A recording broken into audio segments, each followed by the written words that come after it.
All right, let's jump right in and take a deep dive into the mind of Mr. Beast. Yeah, love that. And specifically, we're going to be looking at this interview that he did with the Beer Biceps channel while he was on his recent trip to India. Which, adds this whole other layer to the whole thing. Yeah, this is the Renvir Show, episode 466. I'll put the link in the show notes so you can check it out. But yeah, he was in India and kind of going through like a whirlwind press tour, and you could really tell that he was just like overwhelmed by the love and support he was getting from the fans. I really did. I think that there's a really interesting thing that we can kind of point out here, right? It's like he even says in this interview that like he doesn't really get this kind of reaction in the U.S. Like when he's like out in the U.S., it's not like people are like freaking out and going crazy. Right. But like in India, like people are like breaking down in tears when they see him. Like it's like a whole different level. It's like Beatles level fandom or something. Yeah. Like it's crazy. And so what do you think that says about like the power of connection or maybe like cultural differences and how people respond to these kinds of like larger than life personalities? Yeah. I think that it speaks to, like just this whole idea of like parasocial relationships, right? Like we feel like we know these people because we see them on our screens all the time and they're kind of in our homes. And then when we actually meet them, it's like we've known them forever. And I think that's amplified, tenfold in a place like India where, like celebrity culture is such a big thing. Yeah, it's like almost a spiritual connection or something. Yeah. Like, yeah. And it was really cool. I mean, I've watched a lot of Mr. Beast stuff, and I've never seen him so like genuinely touched by something like that. He was like he got a little choked up at some points. You could tell that it was really getting to him. Yeah. I mean, and we've seen him in some pretty crazy situations in his videos, right? Like burying himself alive and like spending a week on a deserted island, solitary confinement. Yeah, and it's all that stuff. He never really breaks. And then to see him like that, it just kind of shows you like a different side of him. And it's interesting too because like he even shouts out Carrie Minotti in the interview. Yeah. Who is this Indian creator. To them, yeah. Yeah, who like made like a viral video parodying Mr. Beast. And like Mr. Beast actually ended up appearing in one of Carrie Minotti's videos. So no, they actually collaborated. Yeah. It's like he's really tapped into this like global YouTube community. Totally. And understands who the major players are in different regions and stuff like that. And he even casually mentions like meeting the CEO of T-Series. Oh yeah. Or, like, that's a big deal. Yeah, it's like, oh yeah, I just had a meeting with the CEO of T-Series, no big deal. Feels like another Tuesday, right? Yeah. No big deal. But like, that's the company that like almost like took the #1 spot from PewDiePie for a while, and it's like there's this whole big subscriber war. Yeah. So, I mean, it's clear that, like, he's not just, like, a guy who makes crazy videos. He's also, like, a really savvy businessman. Yeah. Like, he's aware of, like, the landscape and who's who, and, like, he's playing the game for sure. Right, and he's playing it well. But let's shift gears a little bit and talk about his creative process. So he talks about how like he used to brainstorm ideas for his videos all by himself, but now he's got like this whole team of creative minds. Cooperation. It's a cooperation. Yeah. How do you think that's changed things for him? I think it's made him like even more like able to pump out these big ideas, right? Like if you're just one person, like you're limited by your own like experiences and your own like way of thinking, but when you have all these different people coming together, like you can get some really interesting stuff. Yeah. And he talks about how like he'll start with like a really simple idea. Like he was talking about like maybe buying a mansion for a neighbor whose house had burned down. Wow. And then like that'll spark like a chain of thought, and he's like, oh well, maybe I could do like a last to leave the mansion wins challenge, and then like that could turn into like a year-long thing or something. Yeah, right. So it's like he's constantly like iterating on these ideas and pushing them further and further. Yeah, like he's not afraid to like, take an idea and like run with it and see where it goes. Yeah. And I think that's like one of the things that makes him so successful. Like he's not afraid to experiment, right, and he's not afraid to like try new things. Yeah. And like, sometimes they work, sometimes they don't, but like he's always learning and he's always like trying to push the boundaries. Yeah. I think that's a great point, and we'll get more into his like his willingness to take risks and stuff later on. But I wanted to first touch on like his backstory a little bit Okay. because he shares some pretty interesting details about like his childhood and like his financial struggles growing up Mm. and like how different that is from his life now. And I think it gives us a little bit of insight into like his motivation and like why he's so driven. Right, yeah. So like for example, he talks about how his mom couldn't afford to get him a car when he was younger, and now he's in a position where like he's providing for her completely. Oh, wow. You know, it's like a complete 180. Yeah. Talk about a glow up, Yeah. right? Like, Yeah. that's amazing. I mean, that's like the Yeah, ultimate success story. And you hear those stories all the time, right? Like, Yeah.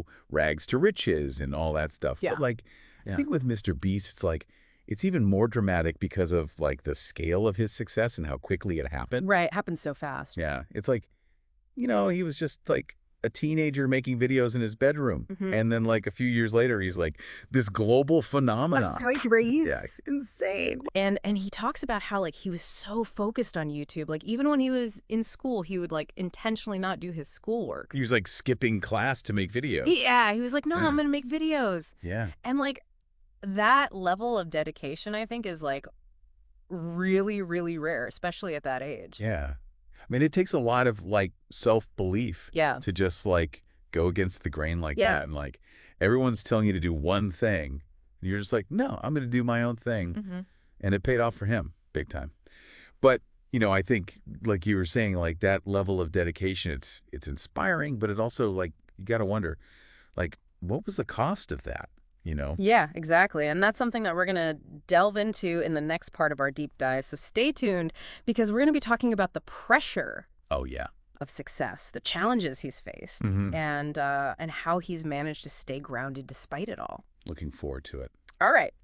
We'll be right back after a quick break. So we were talking about how Mr. Beast is actually considering like exploring spirituality and meditation. Right. Like a whole other side of him. Yeah, and he even mentions like maybe following in Steve Jobs' footsteps and going to India to meditate with monks in the Himalayas. Oh, wow. That's fascinating. Yeah, I mean, what do you think about that parallel? Like, do you see any similarities between those two guys? Oh, absolutely. I mean, both Steve Jobs and Mr. Beast, they're known for like, their innovative thinking, their ability to just completely disrupt industries. Yeah. And, for Jobs, like his time in India, it was like, it was a pivotal moment for him. Yeah. It really shaped his worldview. And I think it even like influenced his approach to design and like creating products. Yeah, and Mr. Beast specifically mentions like wanting to experience that same kind of like personal transformation that Jobs went through. Like he's not just going there to like,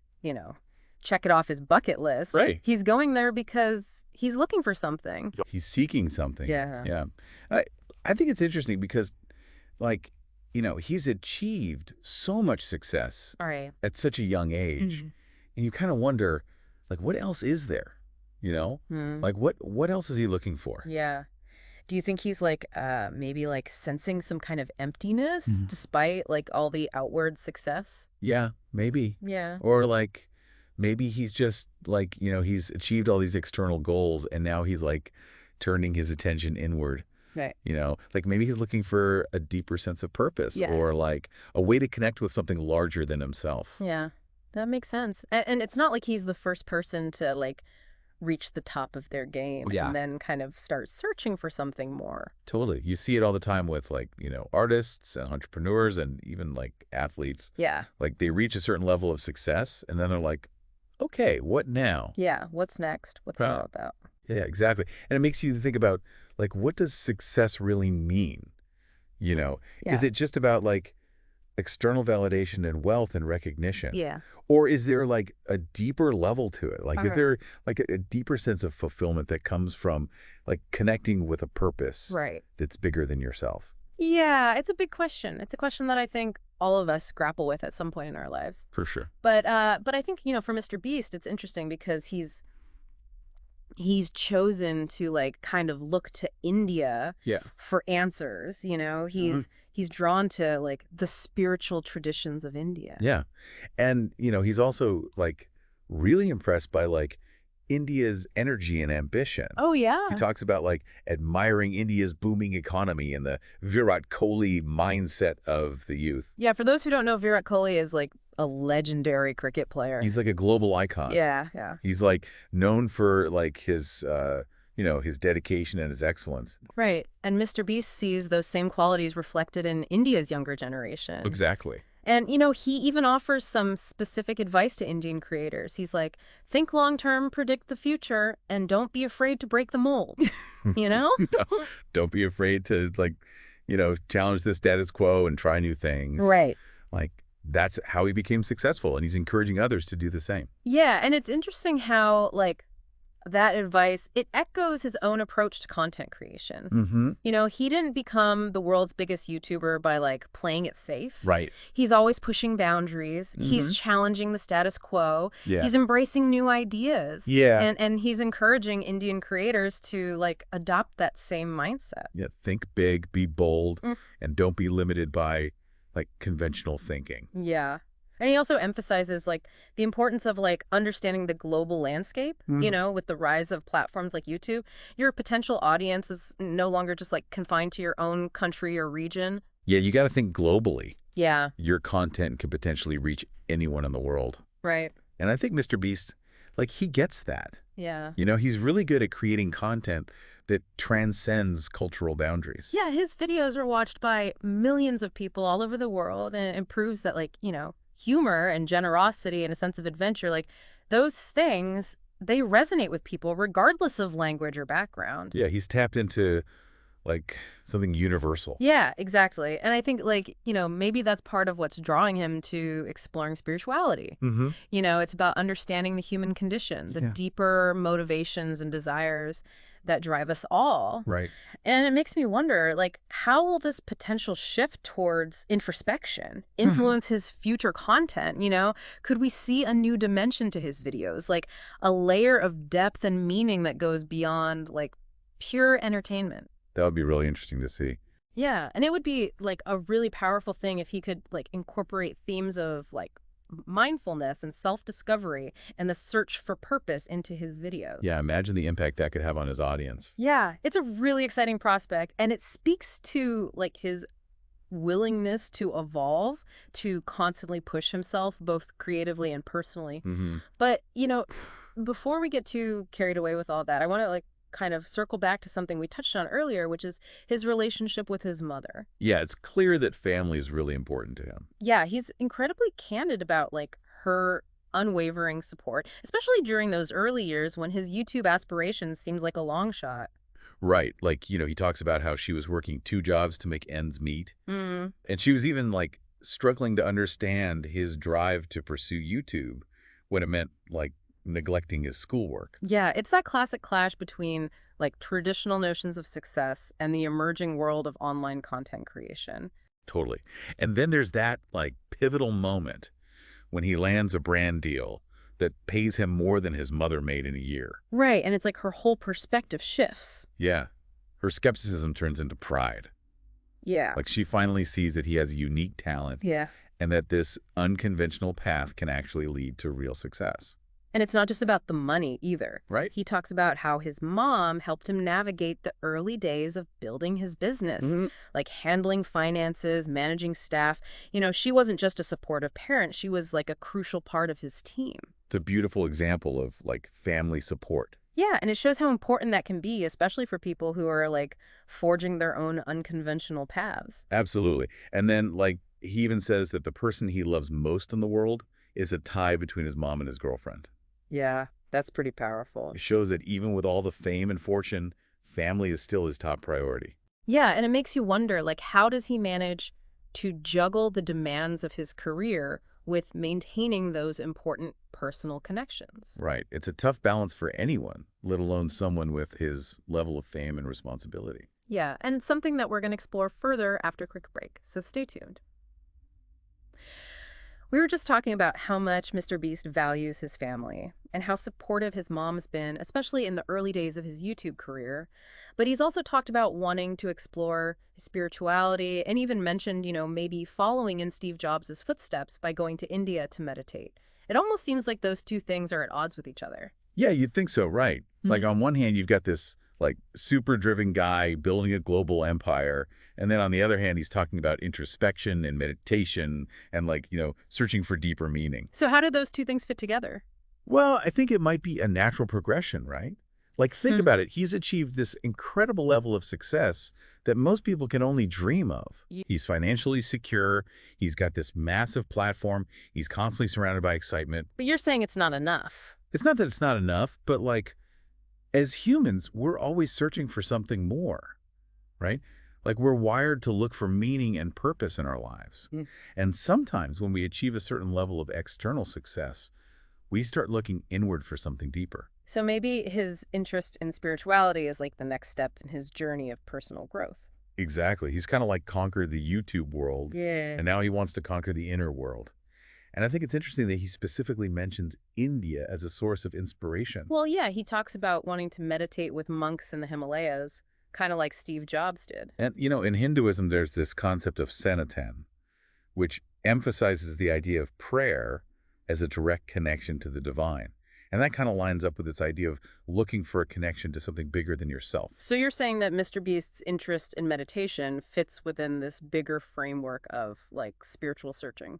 Yeah, I think so. And remember, he also talks about how much he admires the Virat Kohli mindset of the Indian youth that drive to succeed. Maybe he sees a connection between that drive and the ancient spiritual practices that have always been a part of Indian culture. It's like he's trying to combine the fast-paced, achievement-driven world with the ancient wisdom of spiritual traditions. And maybe that's where his next big creative breakthrough will come from. Yeah. Like, imagine if he starts incorporating some of those insights into his future content. It'd be really interesting to see what he comes up with, but it's clear that he's not afraid to push boundaries and try new things, both in his personal life and in his work. Yeah, he's not just sitting back and enjoying the ride. He's constantly looking for ways to grow and evolve, which is inspiring no matter what stage of life you're in.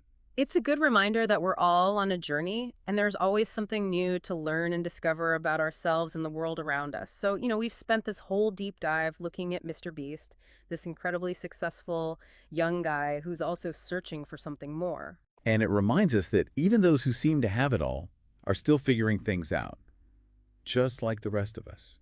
It's that journey with all its ups and downs that makes life so interesting. And what's really resonated with me is how open he is about his struggles and his desire to grow, even when he's already achieved so much. Yeah, it's refreshing to see that kind of vulnerability, especially from someone in the public eye. And I think that's ultimately what makes him so relatable, even though his life is so extraordinary. He's a global icon who's also just a regular guy trying to figure things out. And that's something we can all connect with. So as we wrap up this deep dive, I want to leave you with a couple of questions to think about. What resonated with you most about Mr. Beast's story? And what are some lessons you can apply to your own life? Yeah, those are great questions to ponder. We've had a blast exploring the world of Mr. Beast, and we hope you've enjoyed the journey with us. Thanks for listening.